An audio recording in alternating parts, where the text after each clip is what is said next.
Hello बच्चों, आज के वीडियो में करने वाले हैं कक्षा 11वीं अर्धवार्षिक परीक्षा 2024-25 भौतिक शास्त्र यानी फिजिक्स का असली क्वेश्चन पेपर लेकर आ चुके हैं, वो भी पूरा सॉल्यूशन के साथ। तो बच्चों आपको बिल्कुल भी टेंशन नहीं लेना। यदि आपने इस वीडियो को शुरू से लेकर लास्ट तक वॉच कर लिया, 100% गारंटी कि आपके 70 में 70 नंबर आने वाले, आपका एक भी नंबर कहीं पास कटने वाला नहीं है। तो चलिए बच्चों, बिना टाइम वेस्ट किए सबसे पहले आप देख सकते हैं पेपर का फ्रंट पेज आपका कुछ इस टाइप का होने वाला है। एंड जो क्वेश्चन दिए गए बच्चों अगले पेज से दिए गए हैं। तो यहाँ पे देखिए बच्चों, सबसे पहले हमारे सामने क्वेश्चन नंबर फर्स्ट है, सही विकल्प का चयन कर ज्ञात कीजिए। पहला क्वेश्चन है, एक व्यक्ति अपनी यात्रा की आधी दूरी v1 चाल से और शेष आधी दूरी v2 चाल से तय करता है, उसकी औसत चाल होगी। इसका आंसर हो जाएगा बच्चों option number B, v equal 2 into v1 v2 upon v1 plus v2। Second question है, यदि किसी वस्तु को ऊर्ध्वाधर ऊपर की ओर u वेग से फेंका जाता है तो उड्डयन काल होगा। इसका आंसर हो जाएगा 2u/g। तीसरा क्वेश्चन है, यदि किसी स्प्रिंग को L दूरी तक खींचा जाता है तो उसमें संचित स्थितिज ऊर्जा 10 जूल बढ़ जाती है। यदि स्प्रिंग को L दूरी तक और खींचा जाता है तो उसकी स्थितिज ऊर्जा कितनी बढ़ेगी? इसका आंसर हो जाएगा बच्चों 30 जूल तक बढ़ेगी। प्रश्न क्रमांक 4 है, पिंड की गतिज ऊर्जा के एवं रेखीय संवेग P में क्या संबंध होगा? तो इसका आंसर हो जाएगा K इक्वल P²/2m। पांचवा प्रश्न है, निम्नलिखित में से असत्य कथन है। इसका आंसर हो जाएगा option number C, L equal I alpha. अगला प्रश्न छठवां देखिए, पृथ्वी की पलायन वेग का मान पिंड के गुरुत्वीय त्वरण द्रव्यमान पर किस प्रकार निर्भर करता है? इसका आंसर हो जाएगा बच्चों option number A, v proportional m⁻0।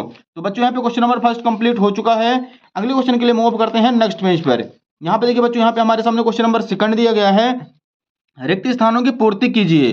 पहला प्रश्न देखिए बच्चों, 108 किलोमीटर प्रति घंटा, इसका आंसर हो जाएगा 30 मीटर प्रति सेकंड के बराबर होता है।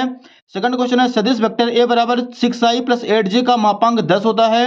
तीसरा प्रश्न है, बल का आवेग बराबर संवेग में परिवर्तन। चौथा है, किसी रोलर को खींचने की अपेक्षा ढकेलना कठिन होता है।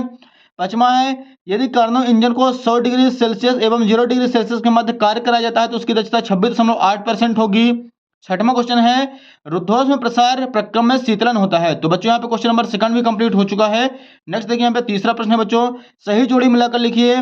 पहला है वोल्टेज में नियतांक, इसका आंसर हो जाएगा 1.38 गुणे 10⁻⁻23 जूल प्रति केल्विन।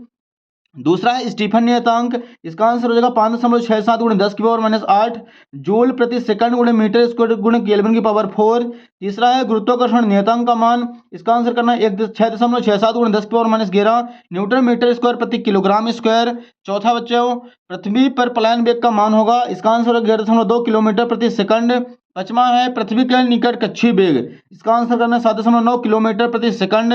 छठवां क्वेश्चन है एक पॉइज, तो इसका आंसर हो जाएगा बच्चों 10⁻⁻1 किलोग्राम प्रति मीटर गुणे सेकंड। तो बच्चों यहाँ पे थर्ड क्वेश्चन भी अपना कंप्लीट हो चुका है, इसका भी आप लोग फटाफट स्क्रीनशॉट ले लीजिए। अगला क्वेश्चन देखिए बच्चों, यहाँ पे क्वेश्चन नंबर 4 है हमारे सामने, एक वाक्य शब्द में उत्तर दीजिए। पहला क्वेश्चन है, सेकंड दोलक के आवर्तकाल का मान बताइए। तो इसका आंसर हो जाएगा 2 सेकंड। सेकंड क्वेश्चन है, यदि पिंड स्प्रिंग से जुड़ा है तो उसके दोलन काल का सूत्र लिखिए। इसका आंसर हो जाएगा T इक्वल 2π√m/k। तीसरा प्रश्न है, किसी तरंग के लिए पथांतर एवं कालांतर में संबंध लिखिए। तो इसका आंसर हो जाएगा delta x equal λ/2π into delta phi.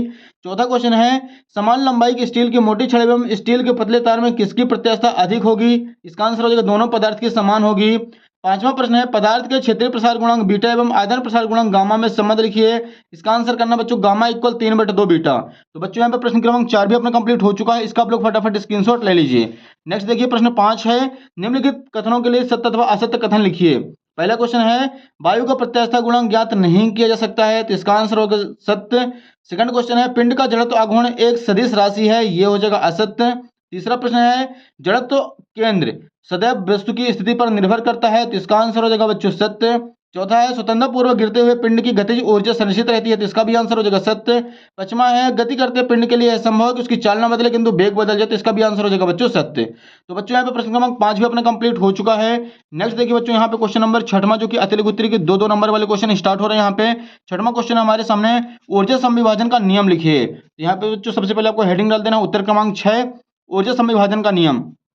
तापीय साम्य की स्थिति में किसी ऊष्मागतिक निकाय की कुल ऊर्जा उसकी समस्त स्वतंत्रता की कोटियों में समान रूप से विभाजित हो जाती है और प्रत्येक स्वतंत्रता की कोटि में औसत ऊर्जा 1/2 kBT होती है। यह हो जाएगा बच्चों 6वें का आंसर।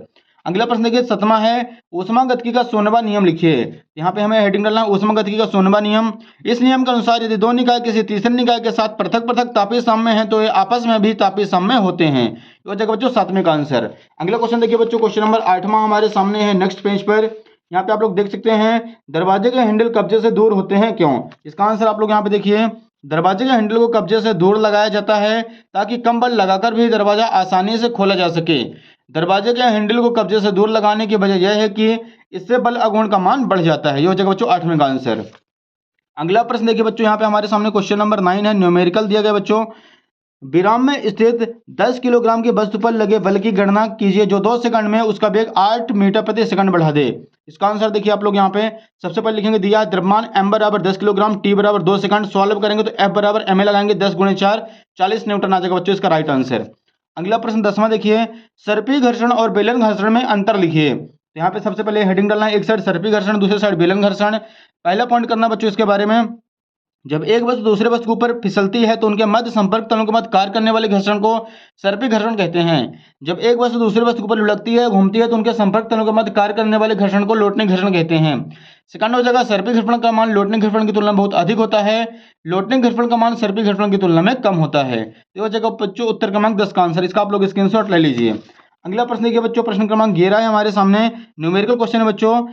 एक वस्तु 78.4 किलोमीटर ऊंचे शिखर से स्वतंत्र पूर्वक गिर रही है, वस्तु द्वारा दूसरे सेकंड में चली गई दूरी ज्ञात कीजिए। ये लीजिए बच्चों, इसका आंसर आप लोग सॉल्व कर लीजिए। इसका राइट आंसर आएगा 14.7 मीटर। अगला प्रश्न 12 नंबर है, सार्थक अंकों की संख्या बतानी है। यहाँ पे आप लोग देख सकते हैं, पहला दिया गया 0.023, इसमें सार्थक अंक 2 हो जाएंगे, और 34.70 में इसमें सार्थक अंक की संख्या 4 हो जाएगी। इसका आप लोग स्क्रीनशॉट ले लीजिए। नेक्स्ट क्वेश्चन के लिए मूव करते हैं अगले पेज पर। यहाँ पे आप लोग देख सकते हैं बच्चों, क्वेश्चन नंबर हमारे सामने 13 है, सिद्ध कीजिए कि शक्ति बराबर बल गुणे वेग होता है। इसका अथवा दिया गया है, नियत बल के लिए कार्य ऊर्जा प्रमेय लिखिए एवं सिद्ध कीजिए। ये लीजिए बच्चों, इसका आंसर 13 का हेडिंग डालना है, कार्य ऊर्जा प्रमेय। इस प्रमेय के अनुसार किसी वस्तु पर लगाए गए बल द्वारा किया गया कार्य वस्तु की गतिज ऊर्जा में परिवर्तन के बराबर होता है। अचर बल के लिए व्यंजक आप लोग यहाँ पे देख सकते हैं, पूरा सॉल्व करेंगे तो लास्ट में आंसर निकल के आएगा W बराबर 1/2 mv square minus 1/2 mu square.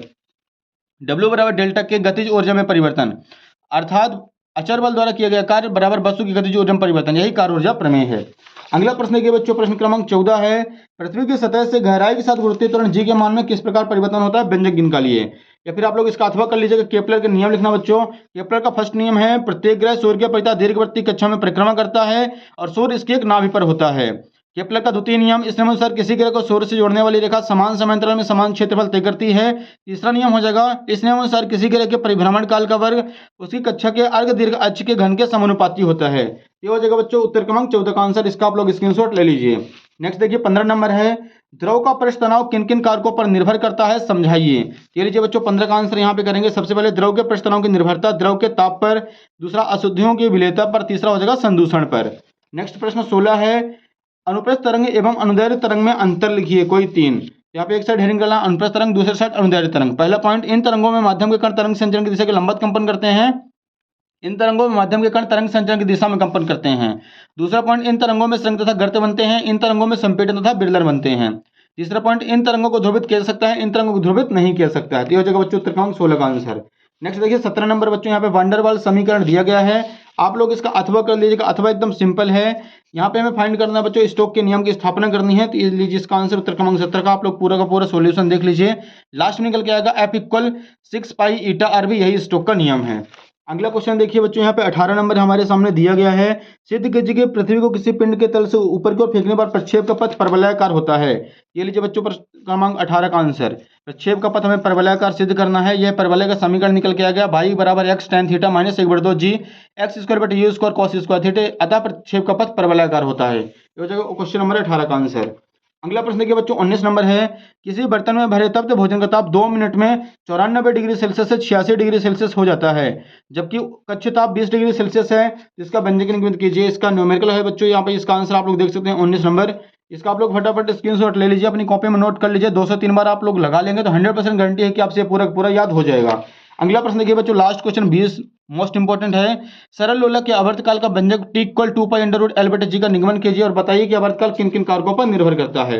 ये लीजिए बच्चों उत्तर क्रमांक 20 का आंसर आप लोग यहाँ पे देख सकते हैं। सरल लोलक का पूरा व्यंजक आपके सामने है और आधा व्यंजक बच्चों अगले पेज पर दिया गया, तो दोनों पेज हम आपको प्रोवाइड करवाने वाले हैं। आप देख लीजिए, लास्ट में निकल के आएगा T = 2 पाई √ L बटे G, यही अभी सरल लोलक के आवर्तकाल का व्यंजक है। तो बच्चों उम्मीद है कि आपको वीडियो पसंद आई। वीडियो को लाइक कीजिए, चैनल को सब्सक्राइब कर लीजिए, क्योंकि बाकी आपके सारे विषय के असली क्वेश्चन पेपर इसी यूट्यूब चैनल पर पूरे के पूरे मिलने वाले हैं। आपको वीडियो को ज़्यादा से ज़्यादा बच्चों को भी शेयर कर देना है, क्योंकि बच्चे फर्जी पेपर देखकर चले जाते हैं, लेकिन हमारे वीडियो में केवल आपको असली पेपर मिलने वाले हैं। आप पेपर देकर आइएगा, फिर आप खुद बोलेंगे कि सर आपने जो पेपर करवाया था पूरा same to same as it is आपको पेपर ऐसा छपा हुआ मिलेगा। तो ज़्यादा से ज़्यादा बच्चों को इस वीडियो को शेयर कर दीजिए।